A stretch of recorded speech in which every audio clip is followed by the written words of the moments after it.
السلام علیکم ناظرین، میرا نام یاسر ہے اور آپ میرا یوٹیوب چینل دیکھ رہے ہیں۔ جیسے کہ ناظرین آپ کو پتہ ہی کہ ہم نے جو ہے وہ کامل نماز کو شروع کر رکھا ہے، اور اس کے بارے میں ہم نے پہلے 3 چیپٹر پڑھے، جن میں فلسفہ نماز تھا، صلوات تھا دوسرا چیپٹر، اور تیسرا چیپٹر تھا قیام صلوات۔ تو آج کا ہمارا چوتھا چیپٹر ہے جو کہ ہے انبیاء کو نماز کا حکم۔ انبیاء کو حکم نماز جو ہے اس کے بارے میں ہم آج پڑھیں گے۔ تو آج کا چیپٹر ہم شروع کرتے ہیں۔ صلوات، نماز اور زکوٰۃ۔ صلوات نماز کو ہی کہا جاتا ہے صلوات عربی میں، اور زکوٰۃ اسلام کی بنیادی ارکان میں شامل ہیں۔ سیدنا آدم علیہ السلام سے لے کر سید المرسلین حضرت محمد مصطفیٰ صلی اللہ علیہ وآلہ وسلم تک ہر شریعت میں نماز شامل رہی ہے۔ نبی کریم صلی اللہ علیہ وسلم حضرت آدم علیہ السلام سے لے کر نبی کریم صلی اللہ علیہ وسلم تک صلوات شامل رہی ہے۔ اللہ پاک نے اپنی عبادت کا حکم ہر نبی کو دیا، اور انہیں یہ کہا کہ اپنی امت کو یہ حکم دیں۔ اللہ پاک نے جتنے بھی انبیاء کرام بھیجے، جتنے بھی نبی کریم بھیجے، ان سب کو حکم تو یہی تھا نا کہ اپنی امت کو وحدت المولا اللہ کو ایک ماننے کی تلقین کی گئی، اور وہ ایک ہم کس طرح مانیں گے کہ ہم خشوع اور خضوع کے ساتھ اس کی عبادت کریں، اس کو مانیں، اسی کو عبادت کے لائق سمجھیں، اسی سے مانگیں، اسی سے توقعات رکھیں۔ تو یہ نماز کا فلسفہ جو ہے وہ یہی ہے۔ آگے بڑھتے ہیں۔ ہر نبی اور رسول صلی اللہ علیہ وسلم نے اس کی تلقین و تاکید فرمائی۔ ہر نبی اور رسول صلی اللہ علیہ وسلم نے اسی بات کی تلقین فرمائی، کیونکہ اللہ کی طرف سے ان کو حکم ہی یہ تھا۔ نماز تو پھر ہی قائم ہوتی ہے نا، نماز کا فلسفہ ہی یہ ہے۔ اللہ تعالیٰ نے اس حقیقت کی گواہی ان الفاظ میں دی، ترجمہ پڑھتا ہوں میں، اور انہیں نہیں حکم دیا گیا مگر یہ کہ اخلاص کے ساتھ اللہ تعالیٰ کی عبادت کریں، سب سے کٹ کر صرف ایک کے ہو کر، اور نماز قائم کریں، زکوٰۃ ادا کریں، اور یہی سچا دین قیم ہے۔ یہ سورہ انبیاء کی آیت ہے۔ آگے ہے جی، حضرت ابراہیم علیہ السلام جد الانبیاء نے اپنی محبوب بیوی حضرت ہاجرہ اور پہلے بیٹے حضرت اسماعیل علیہ السلام کو وادی غیظی زرع، مکہ مکرمہ کا نام پہلے وادی غیظی زرع تھا، وہ یہاں پہ درج ہے، جس کو اب ہم مکہ مکرمہ کہتے ہیں، کہ بے آباد اور بنجر وادی میں چھوڑتے وقت یہ دعا کی تھی: اے پروردگار، میں نے اپنی اولاد کو اس وادی میں جہاں کھیتی باڑی نہیں کی جاتی، تیری عزت و آداب والے گھر کے پاس لا بسایا ہے تاکہ وہ نماز قائم کریں۔ میں نے تیرے عزت والے گھر کے پاس لا کے بسا دیا، وہاں پہ کھیتی باڑی نہیں کی جاتی، وہاں پہ کوئی کام دھندا نہیں ہے، صرف تیرا گھر ہے، تیری عبادت ہے، وہاں پہ اس لیے میں لے کر آیا تاکہ میری اولاد نماز قائم کر سکے۔ یہ سورہ ابراہیم کی آیت کا ترجمہ۔ اسی طرح حج کا اعلان اور احکام بیان کرتے ہوئے فرمایا: ان عاجزی کرنے والوں کو خوشخبری دو جو نماز قائم کرنے والے ہیں۔ سورہ الحج کی آیت کا یہ ترجمہ۔ اس سورہ مبارک کے آخر میں ملت ابراہیمی کا ذکر کرتے ہوئے اللہ رب العزت نے فرمایا: سو نماز قائم کرو اور زکوٰۃ ادا کرو۔ یہ بھی سورہ حج کا جو ہے وہ ترجمہ ہے۔ سیدنا خلیل اللہ حضرت ابراہیم علیہ السلام کی یہ دعا سب قرآن خواہ پڑھتے ہیں، اکثر شب و روز نمازوں میں دہراتے ہیں۔ حضرت ابراہیم علیہ السلام نے جو دعا مانگی تھی اللہ کریم سے، وہ ہم لوگ ہر نماز میں دہراتے ہیں اس دعا کو۔ تو یہ ایک بار ہم دوبارہ اس کو ریپیٹ کرتے ہیں۔ بسم اللہ الرحمن الرحیم۔ رب اجعلنی مقیم الصلاۃ ومن ذریتی ربنا وتقبل دعا۔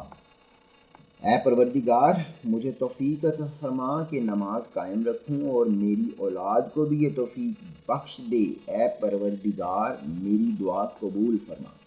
یہ دعا ہم ہر نماز میں پڑھتے ہیں، خشوع اور خضوع کے ساتھ پڑھتے ہیں، اور یہ وہی دعا ہے جو حضرت ابراہیم علیہ السلام نے اپنی اولاد کے لیے فرمائی۔ حضرت اسماعیل علیہ السلام کے متعلق قرآن مجید کی گواہی ہے: وہ وعدہ کے سچے اور ہمارے بھیجے ہوئے نبی تھے۔ حضرت اسماعیل علیہ السلام کے لیے یہ قرآن میں گواہی دی گئی ہے۔ وہ وعدہ کے سچے اور ہمارے بھیجے ہوئے نبی تھے، اور اپنے اہل خانہ کو نماز اور زکوٰۃ کا حکم دیتے تھے، اور اپنے پروردگار کے ہاں پسندیدہ بزرگ تھے۔ یہ سورہ مریم کا ترجمہ ہے۔ حضرت اسحاق اور یعقوب علیہ السلام کے بارے میں اللہ رب العزت کا اعلان ہے، اللہ رب العزت کا واضح اعلان ہے، اور ہم نے ان کو پیشوا بنایا، ہم نے ان کو پیشوا بنایا اور ہمارے حکم سے ہدایت کرتے تھے، جو اللہ کریم ان کو حکم دیتے تھے وہ اسی کے مطابق اپنی جو امت کی مخلوق کی، مخلوق تو ہم اللہ کی ہیں، مطلب وہ اپنی امت کو، جو ان کے ماننے والے تھے، اپنی اولاد کو، اپنی امت کو، وہ اسی کی ہی جو تھے وہ ہدایت فرماتے تھے۔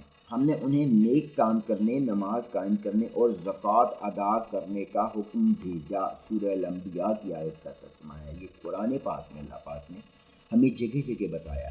اچھا، ایک چیز بڑی عجیب ہے کہ ہم لوگ ایک واحد کتاب قرآن کریم ہے، جس کی ہمیں نہیں بھی سمجھ آتی، عربی کی ہمیں بہت سارے لوگوں کو نہیں سمجھ ہے، ہم پڑھتے ہیں، لیکن ہمیں سمجھ کے پڑھنے کی تلقین کی گئی ہے۔ ہم جو پڑھ رہے ہیں وہ ہمیں سمجھ کر پڑھنا چاہیے کہ ہم پڑھ کیا رہے ہیں، اثر تو پھر ہی ہوگا، سمجھا تو پھر ہی جا سکے گا اس کو۔ حضرت زکریا علیہ السلام کا ذکر قرآن عظیم میں حقایتاً ان الفاظ میں ہوا ہے: کھڑے ہوئے نماز پڑھ رہے تھے، وہ عبادت گاہ میں کھڑے ہوئے نماز پڑھ رہے تھے۔ سورہ العمران کی آیت کا یہ ترجمہ ہے۔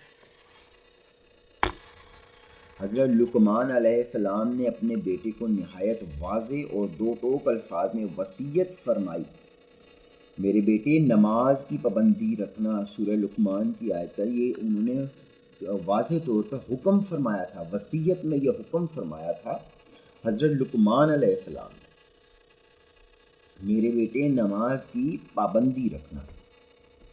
حضرت شعیب علیہ السلام کی قوم نے تانا کے طور پر ان سے کہا: اے شعیب علیہ السلام، کیا تمہاری نماز تمہیں یہ سکھاتی ہے کہ ہم ان کو چھوڑ دیں جن کی پوجا ہمارے باپ دادا کرتے آئے ہیں، اور اپنے مال و دولت کے جیسے چاہیں ہم تصرف میں نہ لائیں؟ مطلب وہ تصرف اس کو کہتے تھے، زکوٰۃ دینے کا حکم تھا، اس کو وہ تصرف کہتے تھے کہ ہم اس کو تصرف میں نہ لے کر آئیں، کہ ہمارے باپ دادا تو یہ نہیں کرتے آئے تھے نا، کیونکہ جب تک نماز کا حکم، زکوٰۃ اور نماز کا حکم نہیں تھا تب تک تو لوگ اس پہ عمل نہیں کرتے تھے۔